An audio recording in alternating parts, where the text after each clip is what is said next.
people just fell into this role and they were like, oh, this is pretty cool, I like it, right? And then they built their career around it. But if you wanted to design a career around it, you need to know what's out there. Welcome to Simply Trait, brought to you by Global Training Center. My name is Lalo, and together with my co-host Andy, we have well over 60 years of combined trade, logistics, and supply chain experience. Along the way, we have seen and witnessed different challenges in trade compliance. We decided to put the show together and call on our friends and colleagues in the business to hang out with us and share their knowledge in all things trade. Thank you for spending some time with us. Enjoy the show.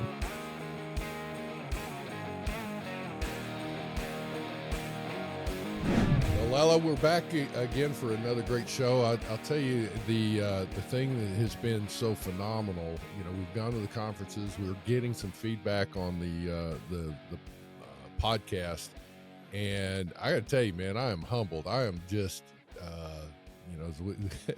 so I would say I'm getting as giddy as a filly on a spring morning here, but it has been fantastic on where we're reaching out. We're just having good conversations with some really good guests and all of that. But I got to tell you, your hard work, my friend, has been fantastic. But we're hitting some a niche out there that people are enjoying our conversations, and they're learning something and all of that. What do you think about that? Yeah, I know it's been. I didn't anticipate this. I mean, you and I went on this journey just thinking it'll be something fun that we can do and just kind of share our knowledge, not necessarily our knowledge, but invite people that we know to share their knowledge. And it's evolved quite a bit. I mean, like you said, I've run into people like at the conference and, hey, I listened to your show, and hey, that was a great episode. I was on the elevator, and this lady's like, I just heard today's episode. Those are really interesting 10 tips for importing. I was like, oh, you heard it already. That was a good show, too. Yeah.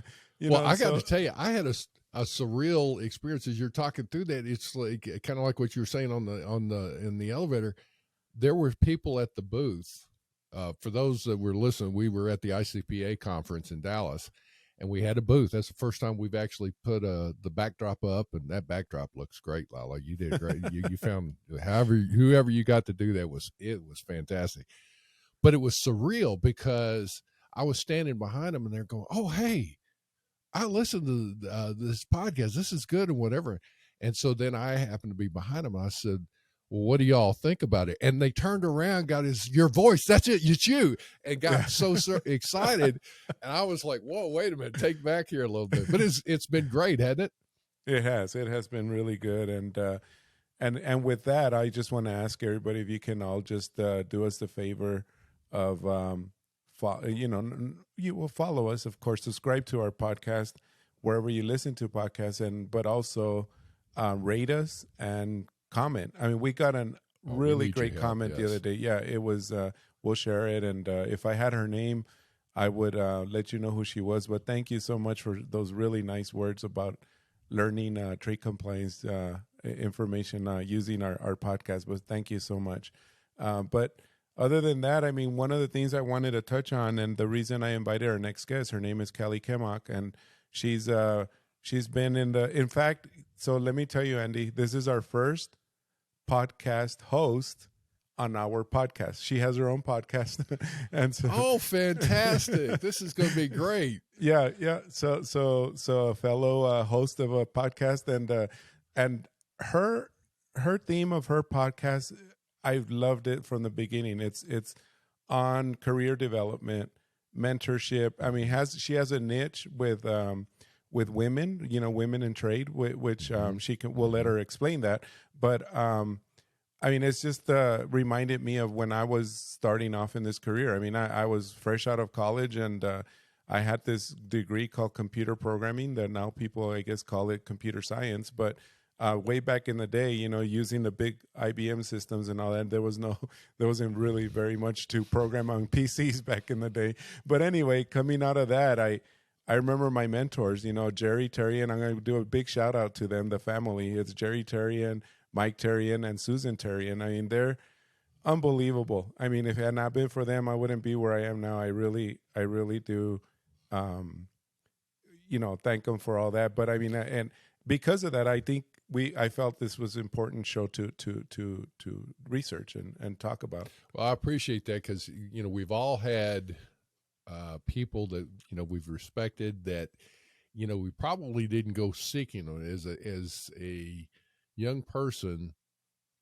You come across somebody that actually they stop and take the time and spend with you and help give you some guidance. So in that vein, I will say I'm looking forward to this. Kellie, I'll tell you, welcome to our show. I am really excited about hearing that you've got your own podcast, and as well as the career development and the mentoring bit that we're going to be talking about today.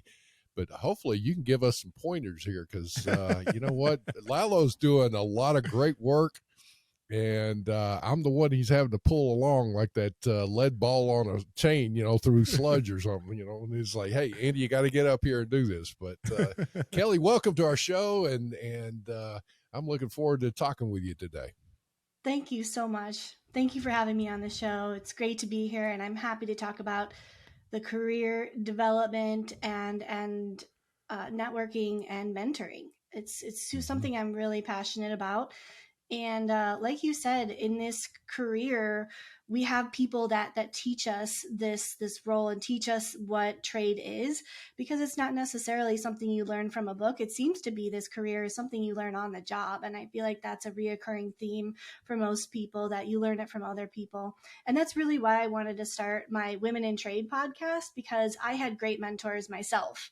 And I had these women in my life that were in leadership positions where I would ask them questions such as, how do I advance my career? Or, do I need to learn this? Do I need to learn that? How do I get to where you are?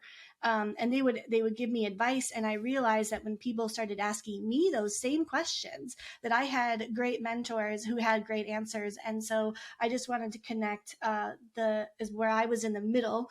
I wanted to connect those people just starting their careers to the women that I had connections with that were in leadership positions. So I love to tell the stories. I love to hear what everyone does in trade, because that's another amazing thing about trade is everyone has gotten here a different way. And everyone almost does a different thing. It's my curiosity always gets the best of me when I want to hear about what everyone does in trade. Well, to that point, I think we mentioned to you we had a podcast that we just recorded with Derry Oxting, and Derry was making some of these same kind of comments and looking at it, and it's always fascinating. How did you get into this kind of job or the position that you're in? And it's very rare you find somebody that, so rare, it's like really we haven't done it. I had the first person that said, you know what, I'm in the job. This is what I've always wanted to do. And I'm like, say what? I've never heard this before. It was a young guy that was right out of college, I think. But Lalo and I were talking to him, and we both, I think, did a double take, didn't we, Lalo? Yeah, I know. It was funny how he said, I started doing something else, but I really wanted to do this. And he's in his, per se, his dream job, his dream position, which is funny. So, and he's getting mentored by that other person that was with him, who had been there a few years. So that was awesome. Yeah, she'd been there a while, and that mentoring, that's when it takes, I guess, someone to be passionate and have a heart to serve others, to stop and take the time to mentor somebody or give them some guidance and all that. But it doesn't mean they should be, like a mother hen or something like that. It's like, look, you can give somebody guidance, but it's up to them to be able to do what they need to do to take the next step. And when they do that, then, okay, you know what? I can now give you a little bit more guidance. Would you not agree with that, Kellie? Or how do you talk to people about encouraging them to become a mentor? Well, my theory behind mentoring was just to educate the next generation about what the career is, because it is very confusing. I mean, how how often are you at a cocktail hour and someone says, "Oh, what do you do? Do you have like how do you explain what it is that we do?" And it's like it's hard to tell people what we do and like in 30 seconds explain the exciting nature of our career. So I really just wanted to let the next generation know what it is that we do, why we think it's awesome, why I learn something new every day, and then let them kind of use that information to design their career, right? Because too often, like you were saying, people just fell into this role and they were like, oh, this is pretty cool. I like it, right? And then they built their career around it.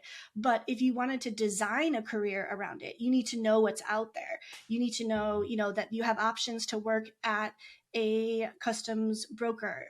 You have options to go into law. You can get a law degree and go into that part of trade. You can stay within supply chain and stay close to the business transactions. There's so many different options that I wanted people to know that they can design a career in this field. That's fantastic. All right.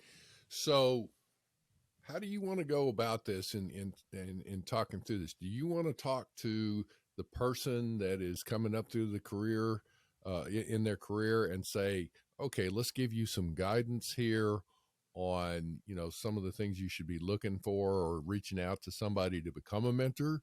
Or do you want to reach out to somebody here and say, you need to look for those younger or rookie employees or people and see if you can't come alongside them and guide them along?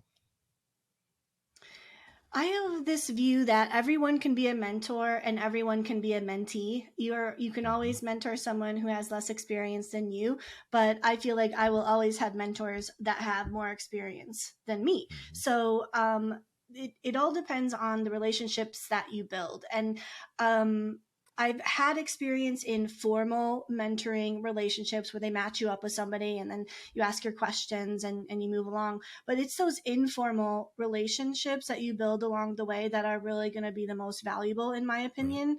And that's why networking is so important. I know these are all buzzwords, mentoring and networking, but networking will get you that mentoring relationship that you seek, and networking will allow you to learn about the career and learn about the open positions and the responsibilities of every position and how to build that career.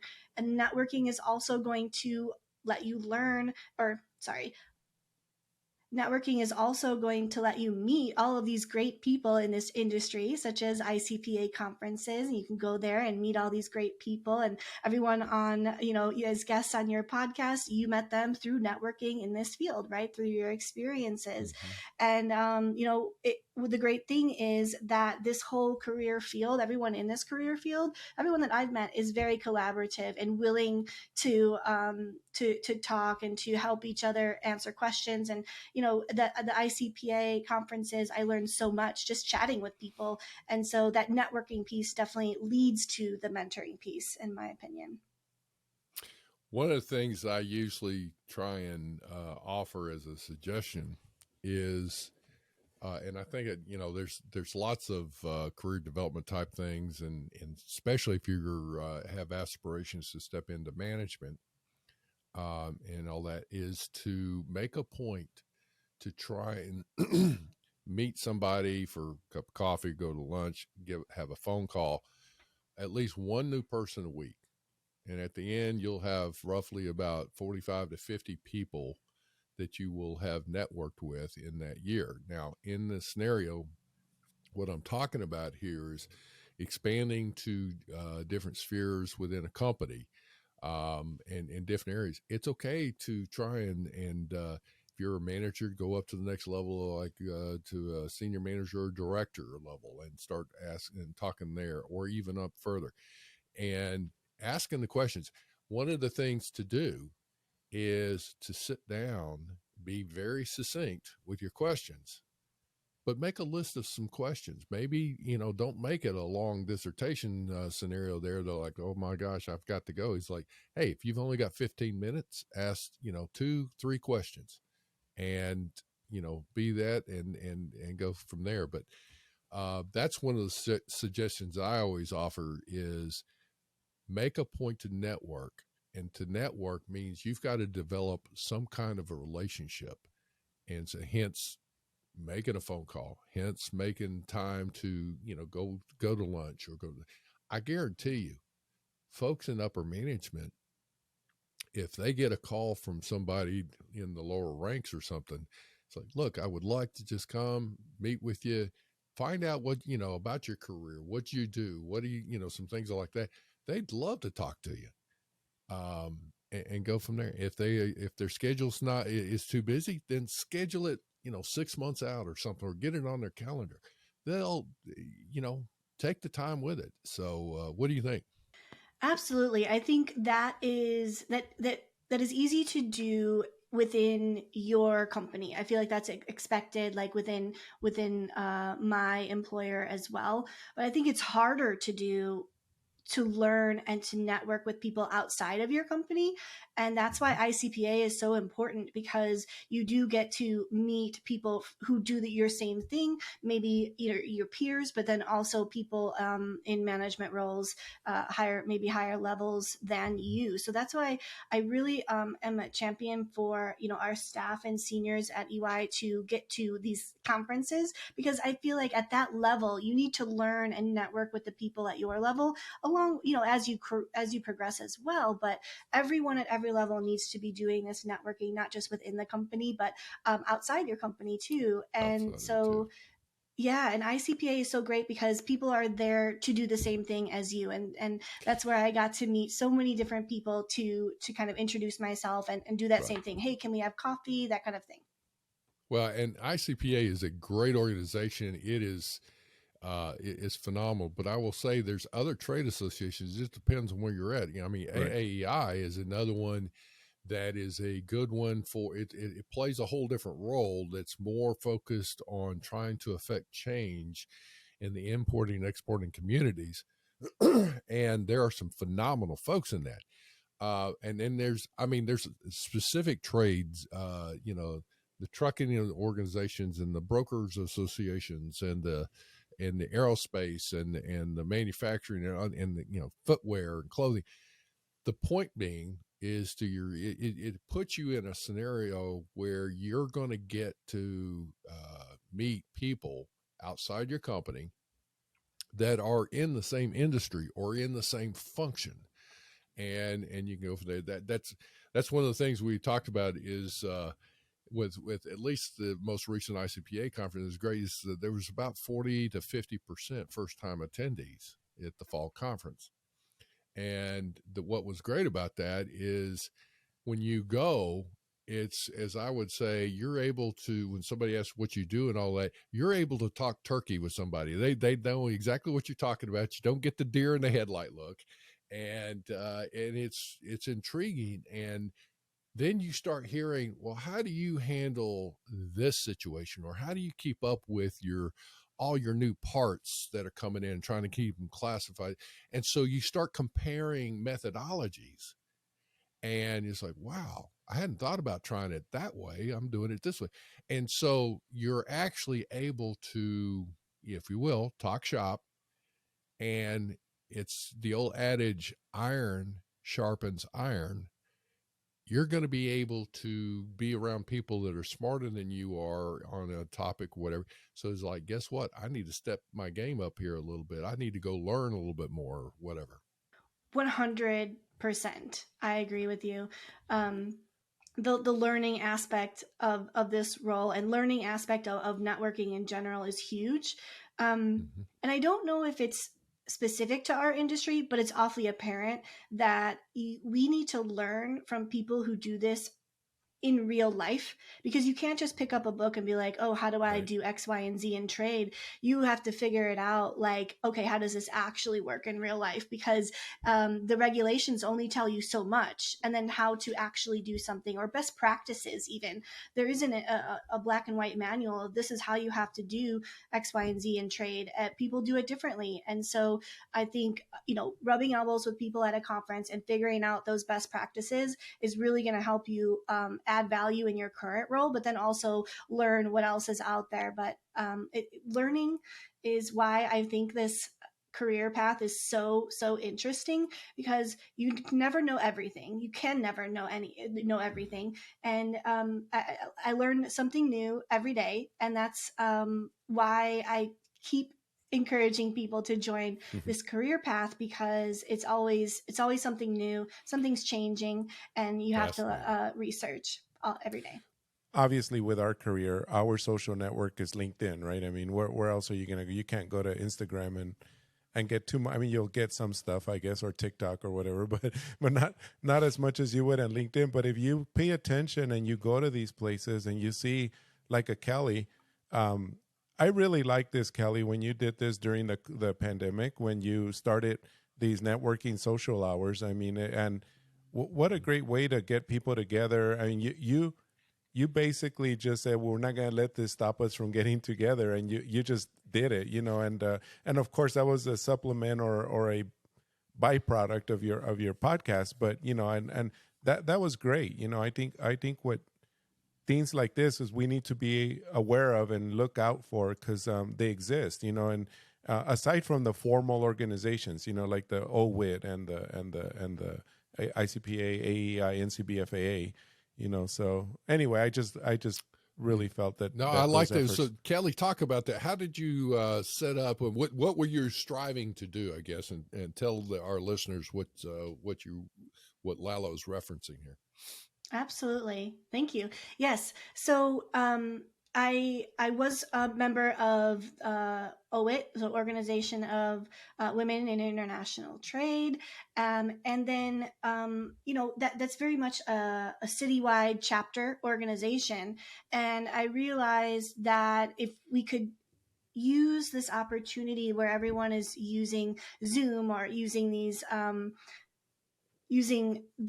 electronic means to meet, we could have a lot broader group of women that were networking. And so when the pandemic hit, I found out about this platform called Remo, which is a little bit different than Zoom, because Remo really facilitates the networking feel electronically. So there are tables. And so you can go, there's 4 people at each table, and you double click on a table and you join these people, introduce yourself, and then after 15 minutes we would shuffle, and then you get to meet 3 new people. And so it was basically just to lay that foundation of, here we met in person, we introduced ourselves, and then we really encouraged to continue the conversation like on LinkedIn, right? Because it's less so of a cold call or someone just reaching out without having met. But once you've met on this type of platform, it's really easy to continue that conversation, and maybe continue the relationships into a mentoring type relationship. So that was really the goal. Is I wanted people that didn't have the opportunity to have these wonderful mentors that I have. I wanted to try to set up an environment where they could have that same relationship, because I found that my mentors were so helpful for me. And then I wanted to bring in the podcast guests and let them meet these wonderful women who were providing all of their great career advice on the podcast itself. That's fantastic. Well, let me ask you a question. Do you see a difference of networking versus brown nosing? Networking versus brown nosing. um Right. Well, so you really just, my goal for networking is really just to learn more about what everyone does. That's my level of curiosity. I have such a love for the field itself that I'm so interested in, like, how is what I do different from what everyone else does? And so I'm just a naturally curious person, and I will ask a million questions. So I don't find it so much brown nosing, except for I'm just peppering people with questions because I Right. have unending curiosity. That's my style of networking, just because I'm just curious about what everyone does in trade. Well, and it took me a long time to look at that in my own career. I unfortunately I did not have a mentor in my younger days, and and I mistook or misunderstood the brown nosing scenario versus the networking. And networking is meeting new people, establishing a relationship, from a standpoint of you're generally what's the word I'm looking for, interested in what that person does and whatnot. The brown nosing is you're trying to meet somebody and manipulate that from a standpoint. You may be trying to inflate that person's ego and whatever so that they will give you a job or a promotion or try and do something along your ways, which is not, manipulating somebody to try and do something. And once you meet them, Right. it's not the way to do things. Networking is a way to expand, again, your sphere of influence, because you have, again, you establish relationships, you've earned the respect, and you have the respect of others and all that. So I think it's vitally important that way. Absolutely, and I do have a comment on that. If you are able, if you're lucky enough to find a mentoring relationship, my one of my personal rules for myself was that if I was able to have a mentor, I would never ask that mentor for a job, for actual employment. Right. I would always make sure that that relationship was strictly a mentoring relationship. So if you are out there looking to connect with people for employment, then that's a separate type of relationship than seeking out a true mentorship Well, relationship.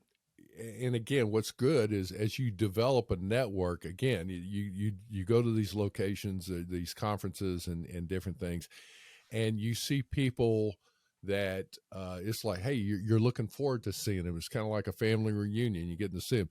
Versus, especially when you first start out, I mean, you're kind of like a duck in a hen house. You're kind of, you're a little bit lonely there. It's like nobody that I can talk to, because you're kind of off to yourself. But again, that networking is so vital, and that helps. Networking, excuse me, mentoring is another thing where, as you're going through that, if you are going to be mentored by someone else, you need to be willing to listen to them, let them hold you accountable for things. But you need to be careful when sometimes there are mentors that are really good, and they have tough love, and they may start trying to give you some advice and comments that it's hey, wait a minute now, you'll get all upset because they're plowing too close to the corn, and all of a sudden he's like, wait a minute. And you're going to have to come back and say, wait a minute, I need to digest that and listen to them and be willing to admit I don't have the answers. They're telling me something, giving me some tough love. I need to be willing to take that. That still doesn't mean you change your ways necessarily if you feel like what you're doing is the right thing, but you need to be willing to listen and be open with somebody and take their advice. And then you've got a decision to make. Do I act on this, or do I reject it? And if I act on it, then take the steps you need to do. What Yeah, do you think? and Kelly, before we run out of time, maybe you can give us, I don't know, just any last thoughts or anything, and then right before we end, we always ask the question about a trait tip, but we'll hit on that after you give us any of your last thoughts. Well, thanks. No, I enjoy this conversation about networking and mentoring. Sometimes those two terms get conflated, but I think both are very important. One is less formal than another, but I really feel that this industry is it's super important to have your network because of the nature of what we do. And like I said, the fact that some of this is not in black and white, it's not in a book, it's not written down. You just have to learn it on the job. So really that networking piece really helps you to be better at your job because you can ask questions of your peers and friends, and these conferences also help you do that. So definitely a proponent of networking and mentoring.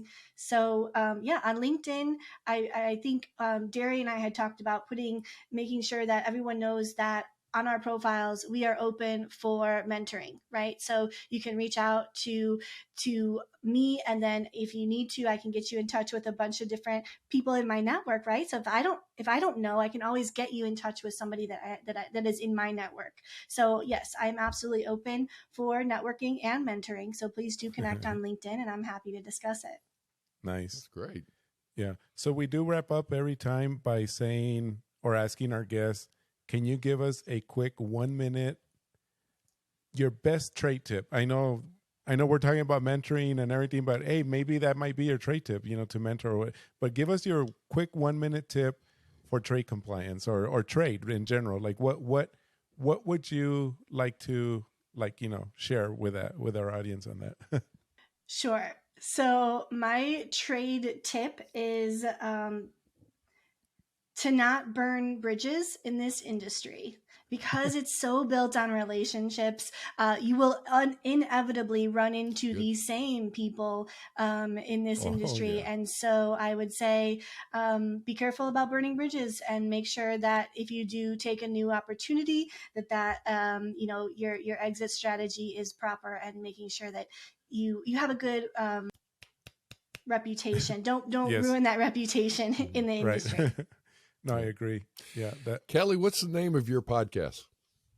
Very simple. Women in Trade. Women in Trade. Okay. There you go. We'll put a link on the. Yeah, definitely. Yeah. We'll put a link on the show notes as well. And we'll put your LinkedIn link, and I guess just anything else that we can provide to our audience. For our listeners, please check out Women in Trade with Kellie's podcast here, and hopefully it'll be something that will inspire you to be a mentor and be find out some more that what you can do is being a mentoree or a mentor. Yeah. Kellie, thank you for joining us. I've enjoyed this conversation with you. It's been great. Thank you so much. Thanks for having me, and I appreciate everything you guys are doing for the industry and for everyone who's part of it. Thank you very much for joining us. Simply Trade is brought to you by the generous contributions of Global Training Center. You can follow the show and GTC on LinkedIn or Twitter and other social networks. Make sure you check out the show notes in the description for a full rundown of today's show with all the important links. Also, make sure that you share this with a friend and subscribe on your favorite streaming platform. We really like hearing from you. If you enjoyed the show, make sure to rate and review wherever you listen to this podcast. If you or someone you know would like to be a guest on the show, or would like to sponsor Simply Trade, or suggest any topic you would like for us to discuss, please contact us via email at simplytrade@globaltrainingcenter.com, or you can DM us on Twitter at simplytradepod. Thank you again for the privilege of your time. Happy trading.